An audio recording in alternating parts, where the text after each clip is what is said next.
2020 não vai ser do jeito que eu quero, 2020 vai ser do jeito que o Senhor quer. Não se trata dos planos que eu faço, mas se trata dos planos que Ele tem para mim. Então quando eu pegar esse planejamento que está ali, cada área da minha vida, chegar assim: Senhor, o que o Senhor tem para minha família para 2020?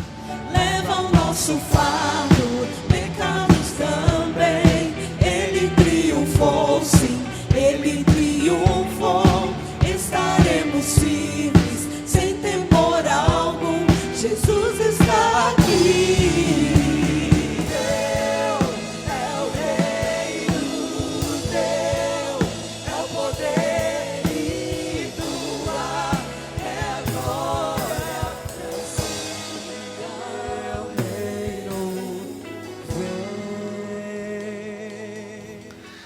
Cumprimento a todos com a paz. É um privilégio estar aqui na noite de hoje para junto nós louvarmos e agradecermos ao nome do Senhor. Estou muito contente de no dia de hoje nós estarmos juntos. Quero louvar a Deus pela vida da pastora Esther. Muito obrigado pelo carinho, pela receptividade. O Lucas é um amigo, um privilégio ter a amizade do Lucas e o coração. Uma pessoa que nós admiramos e que temos muito carinho.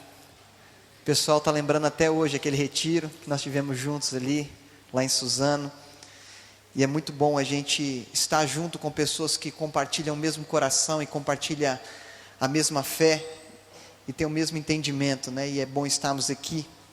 Quero louvar a Deus, vida do Fernando, pastor Fernando, que nos acompanha ali do Ministério Estabelecendo o Reino, serve a Deus junto conosco. Também o Tiago, o ministro de louvor ali. Quero justificar a ausência da minha esposa. Ontem, ela voltando do serviço, o degrau ela calculou mal, torceu o tornozelo, está na cama hoje com gesso, ficou de molho esses dias aí, vou pegar uns 4, 5 dias aí de molho na cama. Ela mandou a paz para vocês, queria muito estar aqui, mas ainda está muito dolorido ainda. Ela falou que ia ficar em casa hoje, eu transmito a paz dela para vocês. Quero te convidar a abrir sua Bíblia juntamente comigo, no livro de Jonas, profeta Jonas. Quero ler alguns versos com vocês, no capítulo 1. Essa mensagem o Senhor colocou no meu coração, e principalmente no dia de hoje, o Senhor continua remoendo ela dentro de mim. Eu quero compartilhar com vocês. Jonas, no capítulo 1, o verso 1. Se você viu que tem alguém sem a palavra do seu lado, junta para vocês lerem. Se você está com o seu celular, aumenta a fonte aí, para que as duas pessoas possam ler. É muito gostoso essa comunhão. Eu gosto desse barulhinho aqui assim, ó. Esse barulhinho é muito bom, de página da Bíblia virando. No celular não tem como, né? Mas daqui a pouco a gente já faz aplicativo que vira a página também. Todos acharam, amém? A palavra do Senhor veio a Jonas, filho de Amitai, com esta ordem: vá depressa à grande cidade de Nínive e pregue contra ela, porque a sua maldade subiu até a minha presença. Mas Jonas fugiu da presença do Senhor, dirigindo-se para Tarsis. Desceu à cidade de Jope, onde encontrou um navio que estava àquele destino. Depois de pegar a passagem, embarcou para Tarsis para fugir do Senhor, ou em algumas traduções, da presença do Senhor. Amém? Quando nós olhamos para esse texto, essa passagem bastante conhecida, deixa eu abrir aqui que eu bebo muita água, bastante conhecida e de domínio de todos, né? Desde da escola bíblica dominical, né? Nós sempre olhamos lá e muitas crianças falam: a baleia engoliu Jonas, e tem todo aquele cenário, Davi, Golias. É sempre gostoso, né, para as crianças essas histórias, essas passagens bíblicas. E quando nós olhamos para esse texto, nós vemos muitas coisas. Mas antes de entrar propriamente dito no texto e naquilo que o Senhor colocou no meu coração, em um aconselhamento pastoral bem recente, nós estávamos conversando e muitas pessoas têm essa rotina, né, de nós planejarmos o próximo ano, planejarmos o próximo evento, planejarmos as próximas reuniões. Tivemos domingo e sexta e domingo uma reunião com o presbitério, onde nós ali vivemos cada coisa que nós vimos fazer. E no atendimento pastoral a gente estava falando de essa mudança de ciclo que é psicológica e a gente está acostumado sempre a projetar. E um dos amigos meus falou, numa das postagens dele, a gente trocando um WhatsApp ali, o pastor Davi ali do Mevan, a gente falou sobre não somente uma mudança de ano, né, mas uma mudança de posicionamento. Porque quando nós mudamos na folhinha, é simplesmente o dia 31 mudou para o dia 1º e é um dia como outro qualquer. Mas esse ciclo, muitas das vezes, psicologicamente nos faz bem, nos impulsiona a tomar algumas decisões, a mudar algumas rotinas, mas mais do que uma mudança de calendário, é uma mudança de posicionamento, né? E eu fiquei muito feliz quando o Lucas me falou a respeito sobre essa temática do avivamento. O avivamento, muitas das vezes, as pessoas entenderam como ajuntamento, né? Nós ajuntamos pessoas e geramos o avivamento, mas o avivamento ele depende de um posicionamento ou um reposicionamento meu e também daquilo que o Espírito Santo quer fazer nas nossas vidas. E quando nós vemos igrejas focadas no avivamento, igrejas focadas em viver isso nos dias de hoje, né?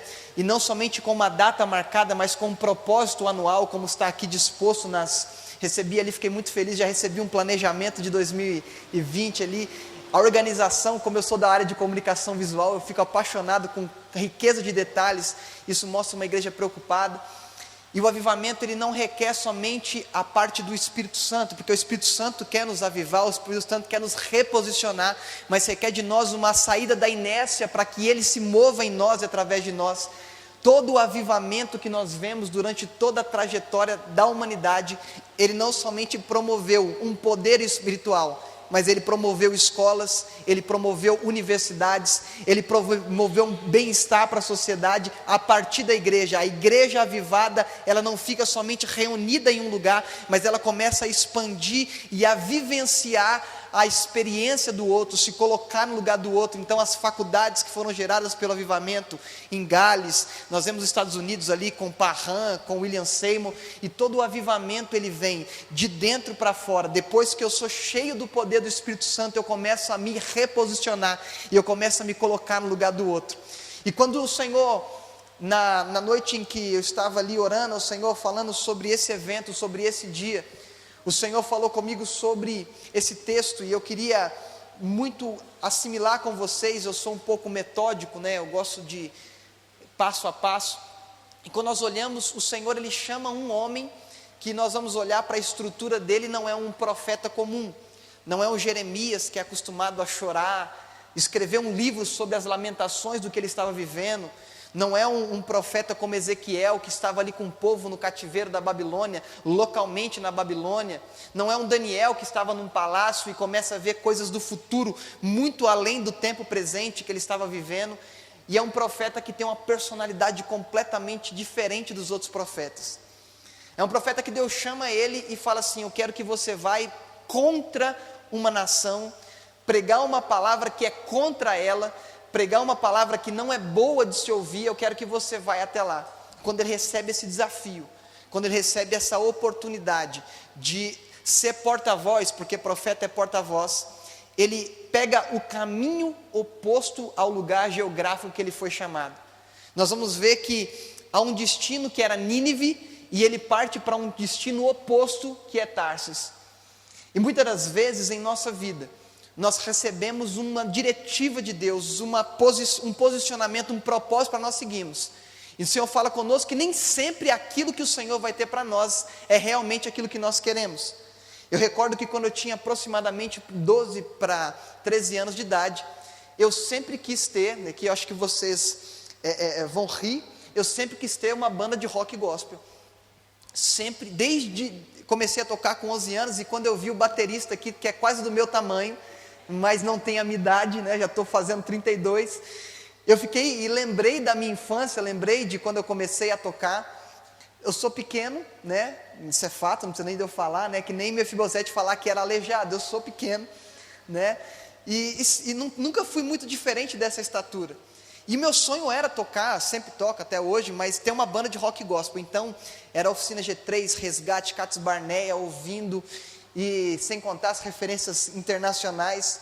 E meu sonho era, dentro da minha estrutura religiosa ali, da minha estrutura cristã, eu ter uma banda de rock gospel. Eu estudava aí aquelas pastas de cifra, com todas as músicas da oficina, e toda a minha trajetória era, eu vou ser o guitarrista dessa banda, guitarrista e vocalista. Eu não queria somente uma função, eu queria acumular função. Eu queria cobrar o escanteio e fazer o gol de cabeça. E aquilo sempre no meu coração, não, eu vou ter uma banda. E criei um site, que eu sempre fui meio nerd, criei um site, queria ali ter uma banda de rock gospel, e ia para a igreja ensaiar, eu, meu primo, eu morava perto da igreja, meu pai era o co-pastor, eu tinha chave, então estava com aquela goldenzinha vermelha todo dia na mão e tocava. Ainda bem que os vizinhos não enchiam, né, não se enchiam com aquilo. Eu e o Oséias, o Fernando e o Tiago conhecem, a gente ali todo dia, a gente saía da escola e ia para a igreja tocar. Tinha um amigo nosso que era baixista, a gente passava na cadeira, vamos tocar, vamos, e lá. E um determinado dia eu cheguei na casa de um irmão, e o irmão virou para mim e falou assim: ô Daniel, eu quero falar com você algo que o Senhor tocou no meu coração, e eu queria compartilhar com você. E aí eu fiquei assim, né, quando o profeta vem, a gente fica meio, né, com medo. E aí ele falou assim: olha, eu via você com as vestes de José. Eu nunca vi isso na minha vida, mas eu te via com as vestes de José, e para mim aqui, você está com uma roupa, mas eu não consigo te ver com a roupa que você está, eu estou te vendo com aquela túnica lá. E explicou para mim, ele estava vendo, explicou como ele via, e ele falou assim: olha, você toca, não toca? Eu falei: toco. Você canta, não canta? Eu falei: canto. Aí ele falou assim: até agora o Senhor realizou o desejo do seu coração, a partir de agora ele vai realizar o desejo do coração dele em você. Ele falou para mim que ele tem algo com você através da palavra. E aí eu falei assim: não, mas você deve estar enganado, porque eu vou ter uma banda. E comecei a conversar com o profeta e corrigindo a profecia, né? Porque a gente tem muito disso. Eu era novo, né? 12 para 13 anos. Não, eu vou tocar, eu nesse negócio de palavra. Eu, na hora da palavra, eu ia para fora da igreja, ia para a cantina ajudar os irmãos. Não gostava da palavra, tocava e saía para fora. Músico não convertido é assim. E aí ele falou comigo aquilo ali, e aí eu falei assim: não, Senhor, eu não quero isso para mim, eu não quero. E continuei tocando. Quando foi por volta dos 16 anos, um irmão ali da igreja chegou até mim e falou assim: Daniel, eu quero te dizer algo. Eu vi você ministrando para uma grande multidão, você com a Bíblia aberta e tal. Eu falei: não, isso aí devia ser num show da banda que eu vou ter, porque... E eu direcionando sempre os profetas que vinham até mim, eu falava: não, meu desejo é esse. Mas chegou um determinado dia que o Senhor, não usando um profeta, mas mostrando para mim uma realidade espiritual, Ele falou para mim assim: olha, agora não é mais do jeito que você quer, do jeito que eu quero. E por muitas das vezes eu quis fugir, continuei tocando até os 26 anos, eu toquei e continuei ministrando louvor, mas a partir daquele dia o Senhor me destravou para uma realidade daquilo que Ele queria para mim. E desde aquele dia, com 16 para 17 anos, eu comecei a estudar as Escrituras de uma forma que até hoje eu não parei. E eu entendi que nem sempre aquilo que nós enxergamos para nós é o que Deus tem para nós, e nem sempre aquilo que nós queremos fazer para o Senhor é exatamente o que Ele quer que a gente faça. Em determinados momentos da nossa vida Ele vai falar assim: não, beleza, foi até aqui, mas agora eu vou te reposicionar para aquilo que eu quero, eu vou te direcionar para o centro da minha vontade. E nem sempre vai ser Tarsis, vai ser Nínive, nem sempre vai ser o que eu quero, vai ser o que Ele quer. E quando eu compartilho isso com vocês, não quer dizer que aquilo que você está fazendo, não tome essa palavra para você, aquilo que você está fazendo hoje não é o que você tem que fazer, mas você tem que alinhar exatamente o seu coração ao coração de Deus, para que todos os seus passos sejam na direção do propósito, porque o que é mais fácil é uma passagem comprada para Tarsis. A passagem para Tarsis, ela não tem uma investigação. A passagem que eu vou comprar para Tarsis, eu chego no navio e falo assim: eu quero ir para Tarsis. Não vai ter uma investigação e falo assim: Daniel, por que você quer ir para Tarsis? Qual é o propósito dessa viagem? A embarcação para Tarsis é a coisa mais fácil que tem para você encontrar, porque você chega, não tem um critério, você chega, não tem uma investigação, você chega, não tem um checklist. Para ir para Tarsis você precisa de falar inglês, você precisa fazer isso, aquilo. Não, simplesmente eu compro a passagem e vou. Só que na embarcação ela está me levando completamente oposta ao destino que eu tenho que ir. E muitas das vezes as facilidades dessa vida vão nos levar para fora do propósito. Porque para as facilidades e para a conveniência, a coisa mais fácil que tem é o acesso. O acesso é livre. Não tem nenhum preço que eu tenha que pagar absurdo para viver isso. Então é simplesmente eu compro a passagem e vou. Eu entro nessa embarcação e não tem nenhum critério. Mas muitas das vezes o propósito que Deus tem para nós, muitas das vezes vai ter lágrimas, vai ter sofrimento, vai ter dor, mas no final o recompensar daquilo que nós estamos vivendo é muito maior do que aquilo que eu estou passando na conveniência. E quando ele compra a passagem para Tarso, ele entra no navio. O navio, não sei se era confortável, mas tinha até um lugar de repousar, que era o porão, e eles começam a navegar. E quando eles entram nessa embarcação, quando eles começam a navegar, o Senhor ordena uma grande tempestade, um grande vento, e o texto diz que o barco quase que quebra. Para uma embarcação quase quebrar, não é qualquer vento, não é qualquer chuva. E ali, se você for analisar, os marinheiros começaram, a tripulação começou a ficar apavorada, começaram a jogar as coisas no mar. Por quê? Quantos aqui já assistiram Piratas no Caribe? A gente vai vendo ali que naquelas cenas, né, de catástrofe, já começa a jogar coisa para o mar, se livra da embarcação, se livra dos pesos, se livra das bebidas que tinham ali naquele barco. Então tudo o que era peso foi jogado, e tudo que tinha de recurso, porque você vai para uma viagem, você leva o mantimento, você leva alguns pertences, você leva alguns recursos, você não vai para uma viagem simplesmente sem uma bagagem. Então as bagagens foram lançadas fora, aquilo que eles tinham adquirido, sei lá, durante aquela passagem até Tarsos, eles colocaram naquele navio e levaram até aquela margem, para chegar na outra margem, de um porto para outro. Então, queira ou não, com aquela tempestade, começou a perder recursos, começou a perder riquezas, começou a perder aquilo que eles tinham adquirido por algum tempo. E quando você vê a sua vida quase a se perder, você não liga para essas coisas, você começa a se livrar. Se você tem alguma coisa de valor, você fala, não, minha vida tem mais valor do que isso, e começa a se desfazer daqueles bens. Então a viagem que eles tiveram ali em Tarsos, para Tarsos, foi catastrófica. Várias coisas aconteceram, vários acontecimentos foram fluindo e foram levando aquelas pessoas a perderem alguns bens. Quando a gente entende tudo o que aconteceu naquela embarcação, imagine você, não tem nada a ver com o que está acontecendo, você está lá junto com Jonas, você está junto com aquele homem, e tudo que está acontecendo é por causa dele, mas você não sabe. Aí o que eles fazem? Jonas, quando viu o negócio apertar, ele vai dormir, e a palavra fala que ele cai num sono profundo. Ele não simplesmente não se preocupa com a tempestade, como vai para o porão do navio e dorme. E aqueles homens apavorados, eles tiram a sorte, porque eles tinham algum meio ali para ver o que estava acontecendo. Eles sabiam que aquela chuva não era natural, aquela tempestade não era natural. Tiram a sorte, cai sobre Jonas e fala, o que aconteceu? De onde você vem? Aí começa a entrevista. Por que você está aqui? Qual que é o propósito da sua viagem? Caiu a sorte sobre você. Muitas das vezes, quando nós estamos fora do propósito, parece que tudo à nossa volta não anda. Parece que a gente fica patinando. Já viu o cachorro que corre atrás do rabo? Ele anda e não sai do lugar. Muitas das vezes, quando nós estamos fora do propósito, fora da direção do Senhor, parece que tudo à nossa volta começa a ruir.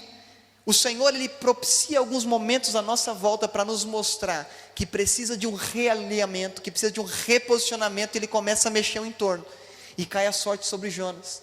E quando a sorte cai sobre Jonas, ele fala, o problema sou eu. Eles falam assim, Senhor, eles fazem uma oração ao Senhor, e falam, Senhor, que não recaia sobre nós o que vai acontecer, mas nós vamos lançar ele ao mar, como ele disse. Quando Jonas cai exatamente no mar, apazigua a tempestade. Você já parou para analisar isso?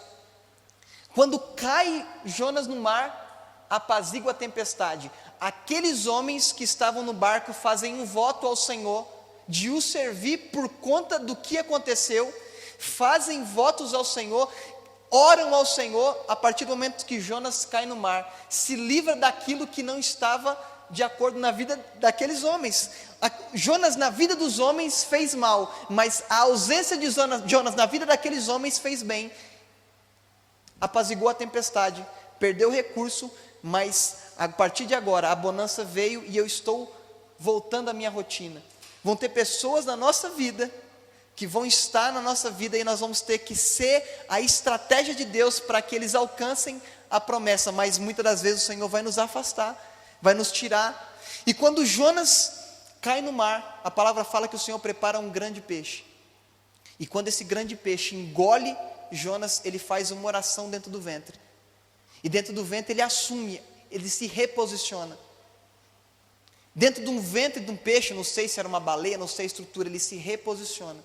E quando ele se reposiciona, ele volta para o propósito. Quando ele se reposiciona, ele volta para o centro da vontade de Deus. Só que ainda tem um desafio. Eu não vou falar o que eu quero. Eu não vou pregar o que eu quero. Eu não vou andar como eu quero. Eu não vou no caminho que eu quero. Eu vou do jeito que Deus quer, falar o que Ele quer, para onde Ele quer que eu vá e do jeito que Ele quer que eu vá. Porque não adianta nós queremos que o Senhor faça exatamente as nossas regras, os nossos planos. Como nós louvamos aqui, seja feita a tua vontade, assim na terra como no céu. Não se trata do que eu quero, se trata do que Ele quer. Não se trata do jeito que eu quero. Para mim hoje não era para estar aqui. Para mim hoje era para estar tocando em uma banda de rock gospel. Para mim hoje não era estar falando o que eu estou falando para vocês e simplesmente pegar uma mensagem mais prática para o dia a dia. Mas é quando a gente entende que o nosso encargo não é aquilo que eu quero, mas aquilo que Ele quer, quando nós abrimos a boca vai ser exatamente o que Ele quer que eu fale. Quando eu andar, os lugares que eu vou, vai ser porque Ele quer e não porque eu quero. As passagens que eu andar nessa terra, não vai ser porque é o Daniel, eu não escolho o lugar que eu vou. E muitas das vezes eu recebo convites, inclusive eu falei isso com o Fernando, é minha testemunha, eu recebo convite para estar em lugares que eu não vou, porque o Espírito Santo não falou para eu ir. Eu não me movo por uma agenda natural de, eu vou pregar em tal lugar amanhã, e depois da manhã, e depois da manhã, não. Todos os convites que eu recebo passam pela validação do Senhor. Se eu gastar energia fora do propósito, eu posso estar indo para Tarsus e é para eu ir para Nínive. Muitas das vezes era para eu estar aconselhando um casal na minha casa, recebendo na minha casa, eu estou ministrando em um lugar que não era para eu estar, gastando energia fora do propósito. Mas espera aí, não é povo de Deus, não é um lugar especial. Tem lugares em que o Senhor nos direcionou para uma mensagem. A mensagem que eu carrego pode ser que em alguns lugares não sejam bênçãos. Nós temos que entender isso e não ser movido pela vaidade. Mas quando nós alinhamos a nossa agenda ao Senhor, 2020 não vai ser do jeito que eu quero, 2020 vai ser do jeito que o Senhor quer. Não se trata dos planos que eu faço, mas se trata dos planos que Ele tem para mim. Então quando eu pegar esse planejamento que está ali, cada área da minha vida, chegar assim, Senhor, o que o Senhor tem para minha família para 2020? É o que eu quero seguir, não o que eu quero. Porque não se trata de eu escrever o que Deus tem que fazer, mas escrever o que Deus tem para mim, para eu viver o que Ele quer. E quando eu pegar o meu planejamento, minha rota, o meu curso, eu falo assim, Senhor, eu não tenho dúvida que cada dia que eu pisar de 2020, em cada lugar que eu estiver estrategicamente, vai ser a Nínive que o Senhor escolheu para mim. Seja uma mensagem de correção, seja uma mensagem de confronto, seja uma mensagem avivalística, todas as vezes que eu trilhar será para engrandecer o seu nome e cumprir o propósito do Senhor. E quando nós vemos, ele chega até Nínive, e quando chega em Nínive, há um desafio. Nínive era uma potência mundial na época, Nínive era uma rota comercial, Nínive era uma cidade estruturada, e ele começa a pregar em Nínive, falando que dentro de alguns dias, a ira de Deus viria sobre aquela cidade. O Senhor vira para Jonas e fala assim, Jonas, eu quero que você vá para aquele lugar, e você não vai ali para falar para eles que eles vão ser abençoados. Você vai falar que a minha ira está sobre ele e que chegou, a corrupção daquilo que ele está fazendo, que eles estão fazendo, chegou até a minha presença. Agora imagine você, seu nome?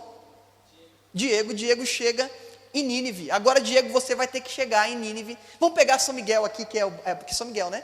Vila Jacuí, São Miguel aqui. Você vai passar por cada rua de São Miguel falando, nossa, São Miguel, a ira do Senhor vai vir contra você. Como é que você acha que as pessoas receberiam essa mensagem? Dando um tapa nas suas costas, Diego, como você é legal, cara. Porque é uma mensagem que não dá ibope. É uma mensagem que não dá like. E Jonas tinha que pregar exatamente contra uma cultura. E agora trazendo para o paralelo dos nossos dias, nós pregamos contra uma cultura. Uma cultura que está falando que o certo é errado e o errado é certo. E nós estamos sendo uma contracultura porque os nossos casamentos vão dar certo sim. Não é porque o mundo está dizendo que não deu certo, acaba com tudo. Não, nós vamos fazer de tudo para que o casamento dê certo e vamos ser uma contracultura. Nós vamos viver uma vida plena no Senhor, não é porque o mundo está falando que não deu certo, desiste, não, eu vou até o fim, porque tu, porém, vai até o fim, como está escrito em Daniel. Nós vamos ser uma palavra contra essa cultura, mas respaldada pelo Espírito Santo. Cada um de nós, o nosso trabalho, a corrupção está comendo solta, mas a minha postura e o meu caráter vai pregar contra uma cultura de corrupção. Eu não preciso de escolher um presidente para que a minha vida mude. Eu vou ser o reposicionamento que a sociedade precisa. E eu vou chegar na rua e a minha vida vai ser mais pregada do que a minha palavra. A minha vida vai pregar mais do que a minha palavra. Eu fui até Cruzeiro, no interior de São Paulo, divisa ali com Rio e Minas. E um amigo meu, quando ele foi me apresentar, ele virou para mim e disse uma coisa que marcou no meu coração e me fez muito pensar. Ele estava sentado e ele falou assim, vem cá Dani, tal, e ele é muito brincalhão, ele lembra até o ex-presidente Hugo Chávez, e aí ele chamou assim, ele brincou comigo, aí minha régua caiu da Bíblia, ele falou, meu Deus do céu, brincou, ele virou para mim e falou assim, Dani, eu gosto muito mais da palavra que você é do que a palavra que você prega. Para muitos teólogos, isso poderia ser ruim. Por que não? Ele não gosta do meu sermão, ele não gosta do jeito que eu... Porque pessoas movidas pelo ego vão falar assim, não, ele está criticando a minha mensagem. Ele está criticando a minha exegese, a minha hermenêutica. Mas aquele foi o maior elogio que eu poderia receber, mesmo não merecendo aquele elogio.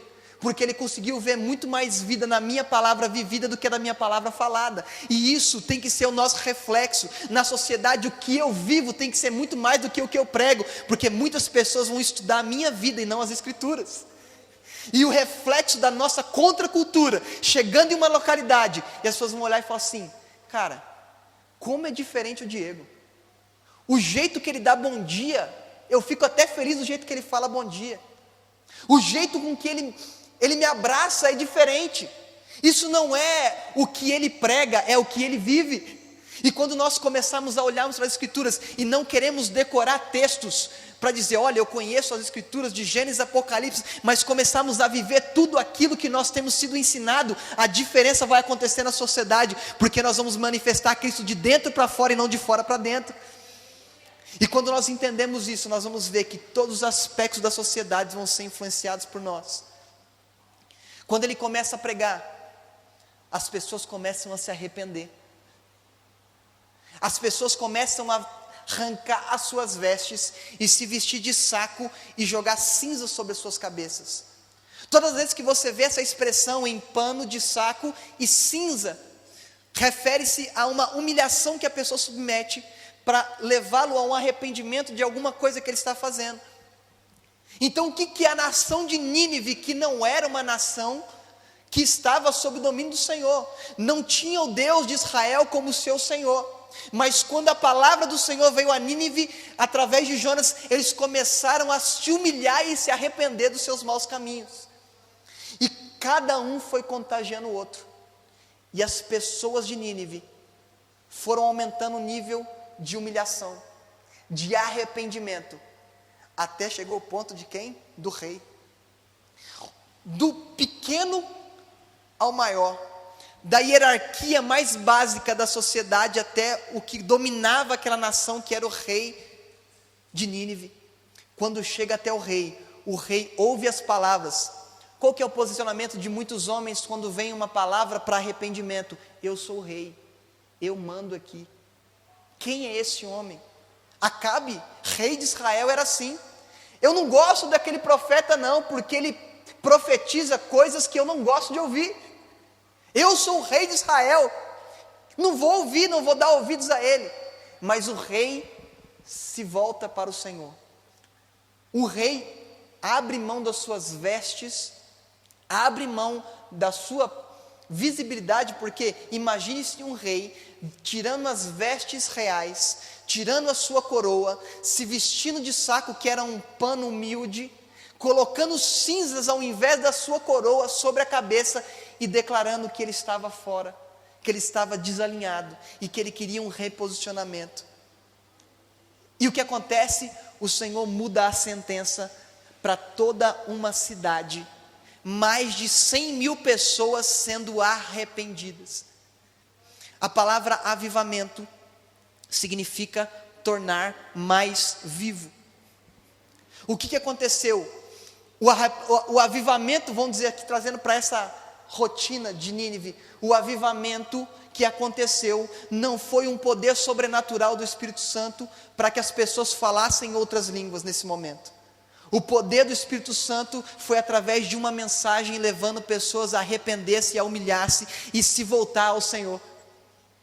Sabe o que é 120 mil pessoas aproximadamente, que era a população que se arrependeu através de uma pessoa? Não foi 120 mil pessoas através de um Twitter. Porque hoje, se nós vamos falar, né, Lucas? Nós fazemos uma live aqui e conseguimos chegar no Japão com muita facilidade.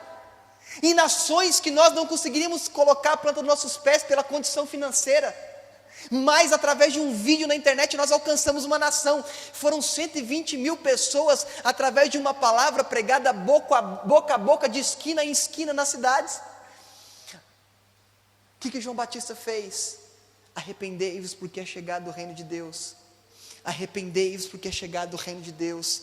Arrependei-vos que é chegado o reino de Deus. E foram juntando pessoas no Jordão. Existiam mais pessoas no Jordão do que no templo em Jerusalém.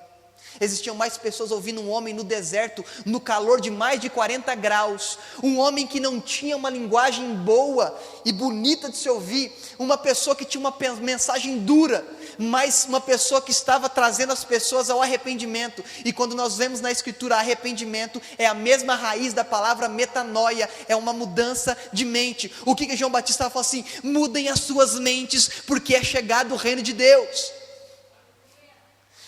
Quando Jonas falava para que as pessoas tivessem um arrependimento, mudem as suas condutas, a forma de vocês pensar. E o que aconteceu? Eles não levaram em consideração os deuses que eles serviam. Eles entenderam que existia um Deus que era superior a tudo aquilo que eles estavam vivendo, e se submeteram a esse Deus, e receberam aquilo que eles mereciam. Não, a graça foi apresentada para eles, porque o merecimento deles era a morte, o merecimento deles era ser aniquilado. Dentro de 40 dias viria a ira do Senhor sobre eles, mas o que veio? Veio a graça, o favor que eles não mereciam. E o que acontece? Muitas das vezes nós temos o coração tão duro, que nós queremos juízo, aonde Deus quer exercer a graça. A palavra que nós vemos na ceia, usando Coríntios, é: examine-se, pois, o homem. A nossa revelação de ruindade não é o próximo, sou eu mesmo. Eu sou ruim, eu não mereço. Mas quando Jonas vê a cidade se arrependendo e Deus voltando, entre aspas, voltando atrás daquilo que ele tinha planejado, ele fala: Senhor, o Senhor é tardio em irar-se e longânimo em perdoar, em outras palavras. Esse povo não merece, Senhor. Esse povo não merece isso. O Senhor tinha que ter acabado com eles, em outras palavras. A graça não tem uma explicação lógica. A graça não tem um parâmetro humano. Eu falo assim: olha, aquele merece a graça e esse não merece. A graça, ela sempre vai ser superior ao pecado. Aonde abundou o pecado, a graça, a proporção de graça vai ser sempre maior. A proporção de perdão vai ser sempre maior do que a transgressão. O perdão vai ser sempre maior do que a ofensa. E aquele povo se arrependeu. O Senhor volta atrás. Deus não muda e nem volta atrás. Essa é uma linguagem para entender que Ele queria um posicionamento daquele povo. E se o meu povo, que se chama pelo meu nome, pegando 2 Crônicas 7,14, se humilhar, se arrepender de seus maus caminhos, eu ouvirei, sararei a sua terra. Se é condição.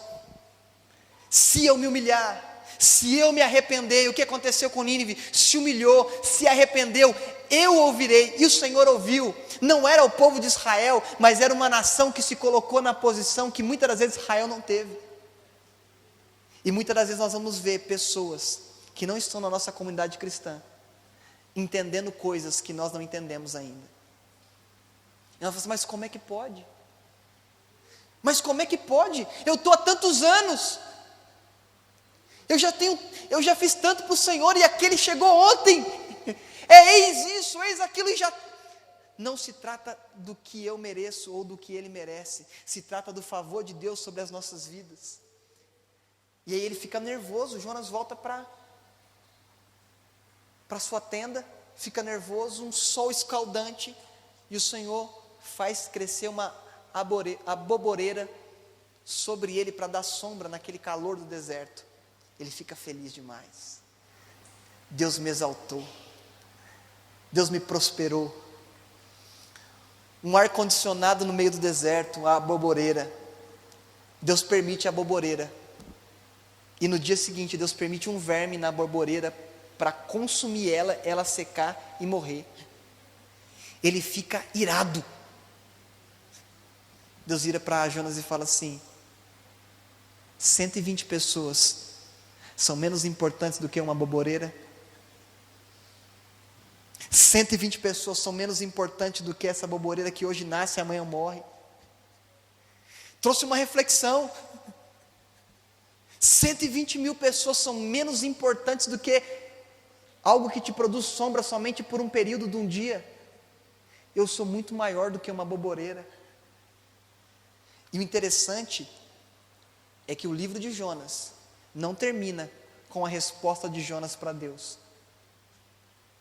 Não fala o que Jonas disse, não fala o que Jonas colocou para o Senhor, não fala qual que foi a atitude de Jonas. Abre aí comigo no capítulo 4, verso de número 10.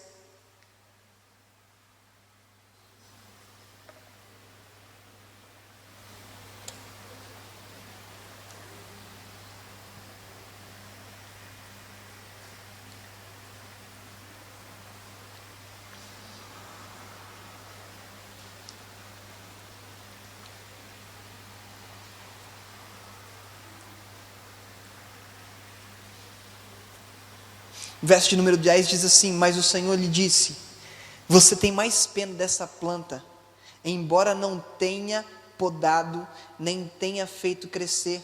Ela nasceu numa noite e numa noite morreu. Contudo, Nínive tem mais de 120 mil pessoas que não sabem distinguir entre a mão direita e a mão esquerda, além de muitos rebanhos. Não deveria eu ter pena dessa grande cidade? Acabou o livro. O que aconteceu com Jonas? Qual que foi o destino de Jonas?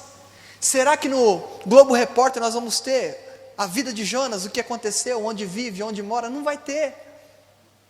Porque o Senhor propositalmente fez Jonas não relatar o que aconteceu, para entender que o propósito dele não se trata se está na mesma comunidade cristã que eu ou não, se tem o mesmo credo religioso que eu ou não, se comunga a mesma fé que eu ou não. Eu terei misericórdia de quem eu tiver misericórdia, eu abençoarei quem eu quiser abençoar, eu prosperarei quem eu quiser prosperar, eu abençoarei quem eu quiser. Mas fulano de tal, eu escolhi. Paulo, quem era Paulo? Ananias fala: Senhor, perseguidor do evangelho, matou, encerrou cristãos na prisão, respirava ameaça de morte, como diz o relato de Atos. Ananias, vai, porque para mim é um vaso escolhido, vai porque para mim é importante. E quem que Paulo pregou? Paulo pregou para os judeus? Paulo pregou para os judeus? Para os gentios. Paulo não pregou para Jerusalém quando chegou em Jerusalém, foi mandado de volta para a sua cidade, Paulo de Tarso. Até lembra um pouquinho Tarso. Por quê? Porque ele começou a pregar. Ele falou assim: não, Cristo é só para os judeus, o Messias é só para nós, a esperança é para Israel. A promessa foi feita para Abraão. Abraão, abençoarei se te abençoarem, e amaldiçoarei. E qual que é a sequência da promessa? E em ti serão benditas todas as nações da terra. O que Deus fez? Deus tira alguém do meio, um judeu, ele fala lá em Filipenses, judeu de judeus, pela lei fariseu, hebreu de hebreu, judeu pela lei zeloso, e pela religiosidade eu era fariseu, circuncidado ao 8º dia, descendente da tribo de Benjamim, todos os predicados de um judeu raiz. Agora ele fala: o que era para mim, eu considerei como esterco, para que Cristo fosse gerado. O que acontece? Ele entendeu: Cristo não é só para mim, porque eu recebi do Senhor o que também vos ensinei, porque Jesus na noite em que foi traído tomou o pão, o que ele recebia, ele compartilhava.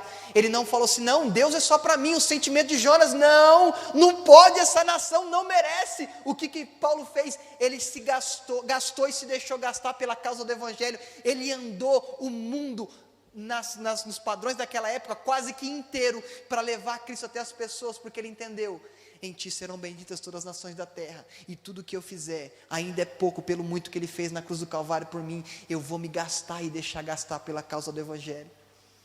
Quando nós entendemos que não se trata da nossa comunidade local, que não se trata da minha vida, mas se trata da vida de Cristo em mim, alcançando outras vidas, eu não vou ficar triste porque alguma nação chegou a arrependimento, porque alguma pessoa que não era do meu credo confissional chegou à estatura de Cristo primeiro que eu. Eu vou olhar para quem está do meu lado e vou falar assim: não, eu fico feliz. Eu vou usar você, Diego, porque eu já aprendi seu nome. Eu vou ficar feliz porque o Diego está muito mais longe do que eu. O Diego chegou em lugares que eu não consegui chegar. Mas Daniel, mas você não se importa? Não, porque ele ganhando, eu estou ganhando. Ele vencendo, eu estou vencendo. Porque se uma parte do corpo está doente, eu estou doente. Mas se uma parte do corpo venceu, ganhou, alcançou, eu também ganhei e alcancei. Porque não se trata de mim, não é evangelho, é evangelho. Evangelho é boas novas, e não é boas novas a respeito de Daniel Cavalcante, é boas novas a respeito de Cristo. Não se trata do meu ciclo de amizade, não se trata do meu nível de influência, se trata de Cristo sendo gerado em tudo e em todos. Quando eu olho para Jonas, eu vejo uma pessoa que representa muitas das vezes aquilo que nós somos, mas aquilo que nós não deveríamos ser. Quando eu olho para Jonas, eu vejo um homem que cumpriu o que Deus queria, mas ainda precisava ser tratado. Eu olho para Jonas e olho para mim, e me coloco igual a Jonas. Eu não sou bom, e preciso me reposicionar. Por que não tem uma sentença final no livro de Jonas? Porque a escolha era de Jonas. Entender que Deus é bom, e a sua benignidade dura para sempre. Entender que Deus escolheu a Jacó e aborreceu Esaú, porque Deus escolhe quem Ele quer e Ele faz o que Ele quer. Deus inverteu, porque o primogênito não foi o detentor da promessa, mas o caçula. Porque Deus não trabalha na ótica humana, Deus trabalha do jeito que Ele quer. E quando eu entendo que eu sou o Jonas da história, eu, Daniel Cavalcante, sou o Jonas da história, eu tenho que olhar para esse cenário e falar assim: não acaba em mim. Paulo fala assim, quantos aqui já foram em velório? 90% dos velórios que eu fui de cristão tinha esse versículo, 2 Timóteo, capítulo 4, verso 7, que diz: combati, acabei e guardei. Atos 20 e 24, Paulo diz assim: não tenho a minha vida por preciosa por mim mesmo, a não ser que cumpra a carreira e o ministério que me foi proposto, de pregar o Evangelho de Jesus Cristo. Em Atos 20 e 24, ele está despedindo os irmãos de Éfeso para uma viagem a Jerusalém, que ele seria preso, que ele seria muitas das vezes caluniado por coisas que ele não fez.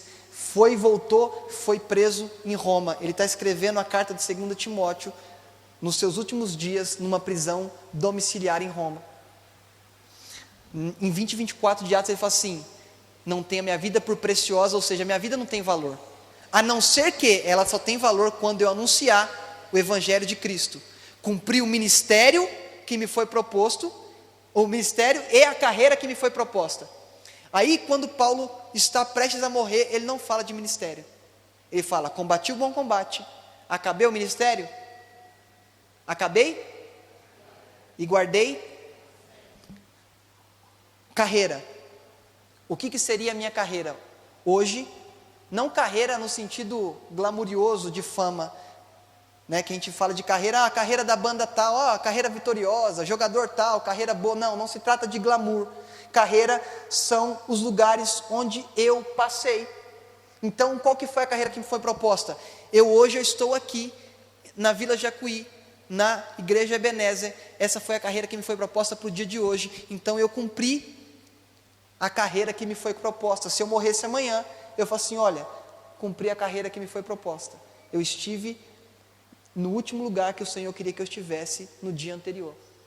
O que Paulo está falando? Eu passei por todos os lugares que o Senhor quis que eu passasse.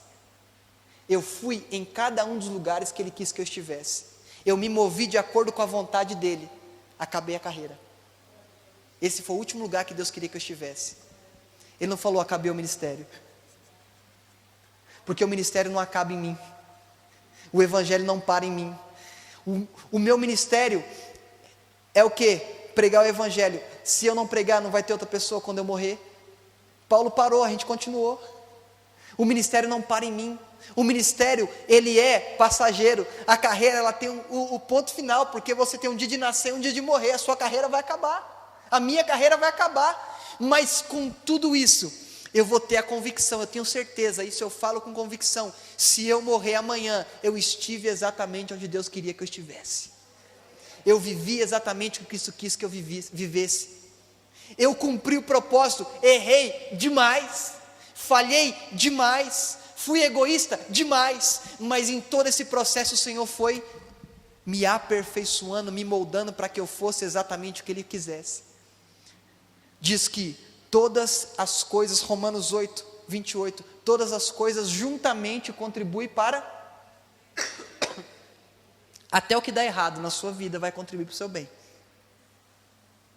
Até os seus tropeços vão contribuir para o seu bem, porque você vai olhar onde você falhou, e você não vai errar erro velho. Você vai olhar e falar assim: não vou errar mais.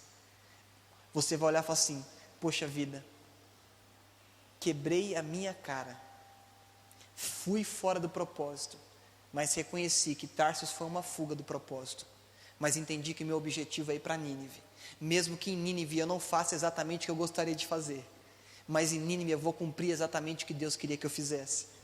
Quando nós entendemos isso, nós vamos experimentar uma coisa que nós não experimentamos fora do propósito: o centro da vontade de Deus. E a vontade de Deus é boa, perfeita e agradável.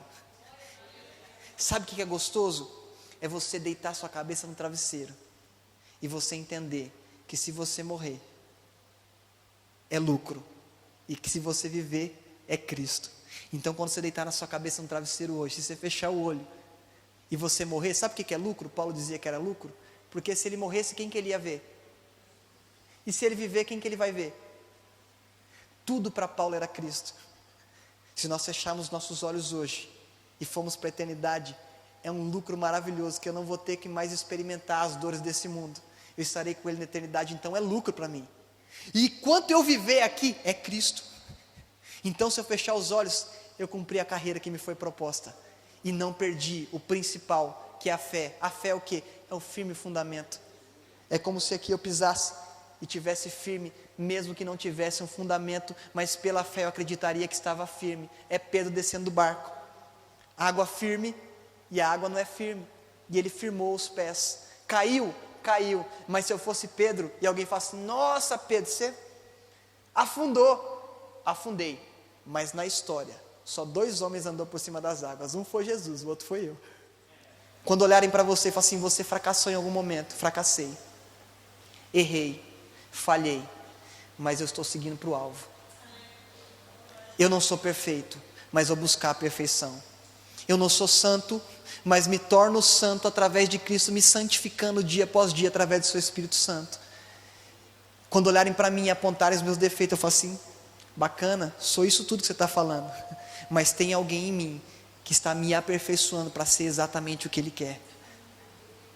Avivamento não tem hora marcada. Avivamento é quando Ele quer e como Ele quer. Tornar mais vivo, tornar mais forte, mais poderoso. Mas não é para mim, é por Ele. Avivamento não é para me deixar melhor, para mostrar que eu sou melhor. Avivamento é para me deixar melhor, para que Ele seja reconhecido como a melhora que aconteceu em mim, quando não é mais o Daniel. Nem passa nem sombra de Daniel, isso só pode ser Cristo. Quando olharem para mim e para você, que não veja o Daniel ou o seu nome, mas que vejam Cristo através de nós. E que nós possamos entender que, em alguns momentos, nós vamos ser orgulhosos, egoístas. Nós vamos ser, em alguns momentos, vamos falhar, vamos fracassar.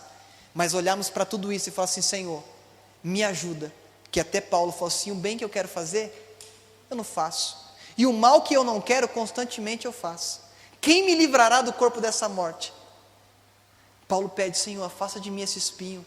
Mas o Senhor falou para Paulo, Paulo, não. Por 3 vezes não. A minha graça te basta. Porque o meu poder se aperfeiçoa onde você é fraco. Nós todos aqui somos fracos. Não merecemos. Não somos dignos. Mas a graça do Senhor nos alcançou. E quando a graça nos alcançou, começou a aperfeiçoar onde eu sou fraco. Através do poder do Espírito Santo. Eu quero orar com você nesse momento. Curva a sua cabeça.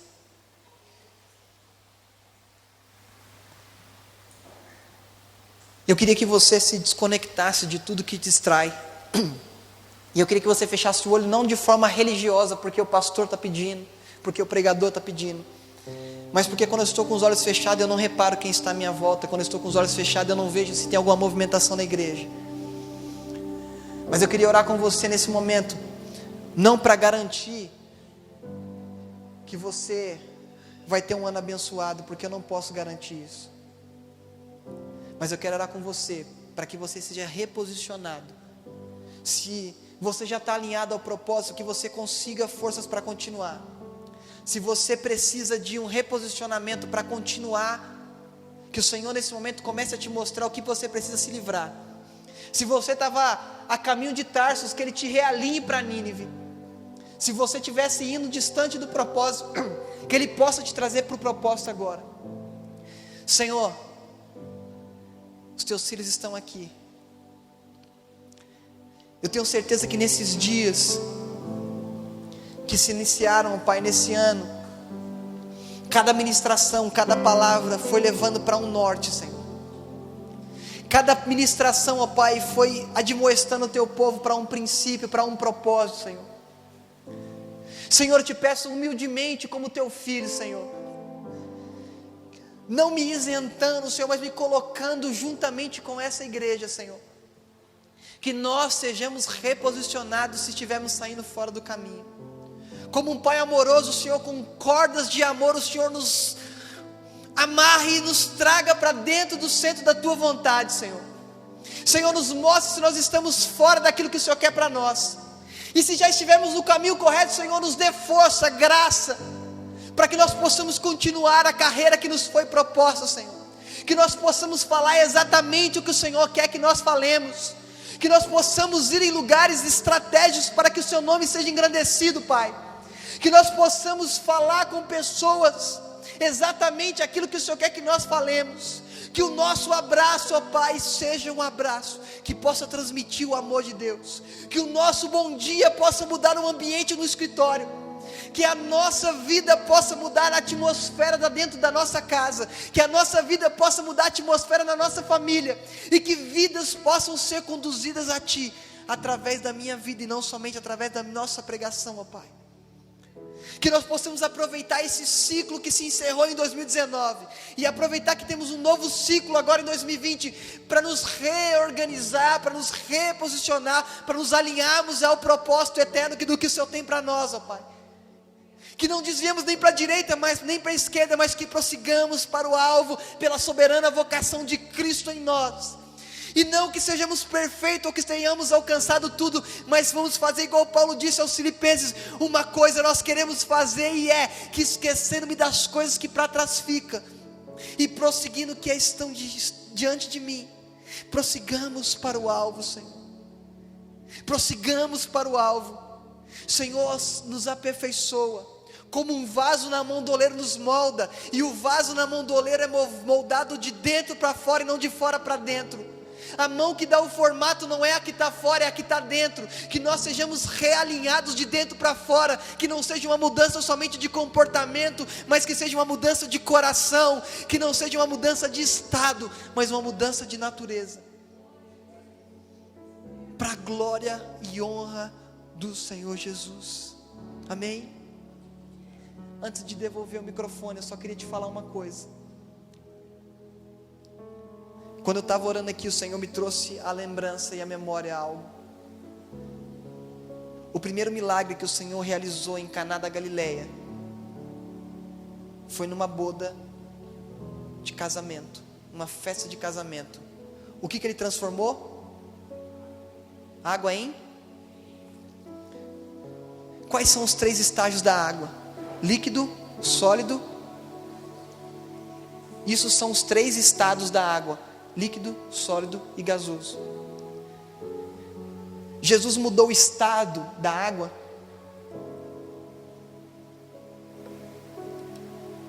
A água não se tornou de líquido para sólido e nem de líquido para gasoso. Jesus mudou a natureza da água, de água para vinho. Nenhuma substância na água, vamos dizer assim, se você tomar, você vai lembrar um suco de uva ou um vinho. Nada se parece, nada se assemelha. Ele mudou a natureza, Ele não mudou o estado. O que o Senhor requer de nós é uma mudança de natureza e não uma mudança de estado. Nós temos 2 naturezas, a adâmica e a de Cristo. Não adianta nós mudarmos o estado de líquido para sólido e continuar sendo a mesma coisa, continuar sendo Adão, porque Adão vai falar assim: foi a mulher que o Senhor me deu. A mulher vai falar: foi a cobra. Mas Cristo tomou sobre si todas as nossas enfermidades, todas as nossas dores. Não teve por usurpação ser igual a Deus, aniquilou-se a si mesmo. Quando nós adquirimos a natureza de Cristo, não é a mudança de estado, não é a mudança de roupa. Eu falo isso muito lá no MER. Eu brinco muito com a parede preta que nós temos lá. Aqui também tem, então dá para fazer a mesma coisa. Não é a mudança de parede, não é a mudança de calça. Eu fui da Assembleia de Deus muitos anos. Não é do terno para a camiseta, não é o que eu visto, é quem eu vivo. Que nós possamos não somente mudar de estado, barba, cabelo, isso é externo, mas que nós tenhamos a natureza de Cristo em nós. Ao invés de olhar para nós e falar assim: Adão, que coloca a culpa nos outros de tudo que está acontecendo. Não, é a síndrome de Roberto Carlos. Esse cara sou eu. Eu preciso mudar.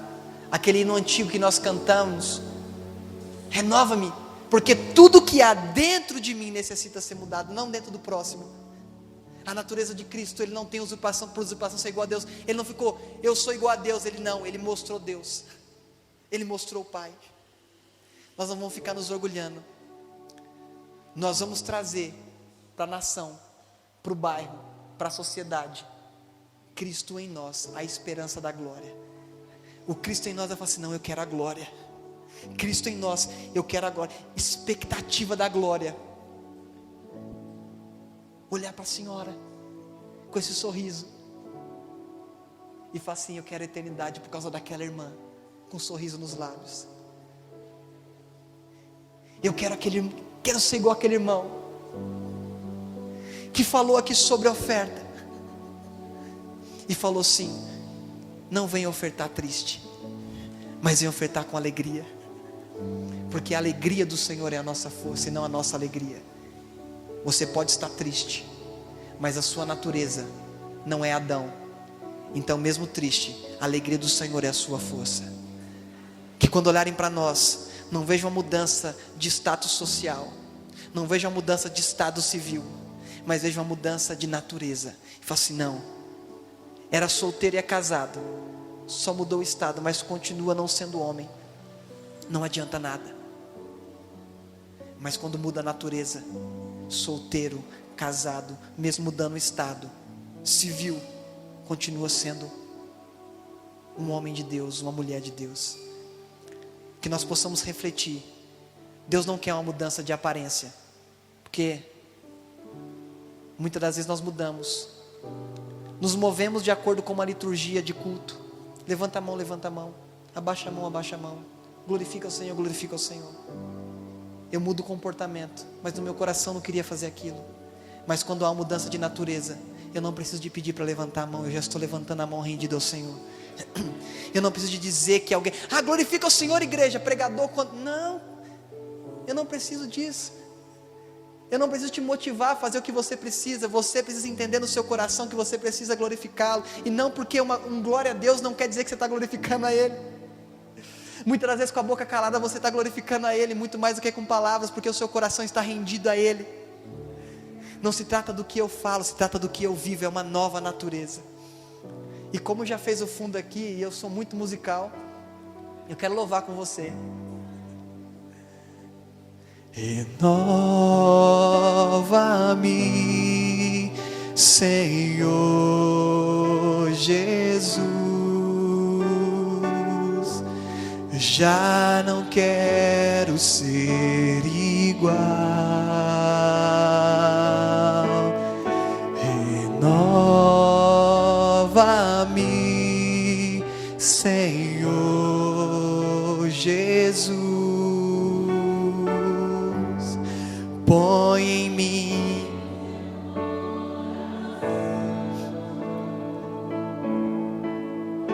porque tudo que há dentro de mim necessita ser mudado, Senhor, porque tudo que há dentro do meu coração necessita mais de ti. Mais uma vez. Renova-me, Senhor Jesus, eu já não quero ser igual. Renova-me, não o meu, mas o seu coração. Põe em mim teu coração, porque tudo que há dentro de mim necessita ser mudado, Senhor, porque tudo que há dentro do meu coração necessita mais de ti. Glória a Deus. Que Deus abençoe. Aplauda o Senhor, glorifique a Ele com o seu coração, com a sua vida, e que tudo que há dentro de você bendiga o nome do Senhor. Deus abençoe.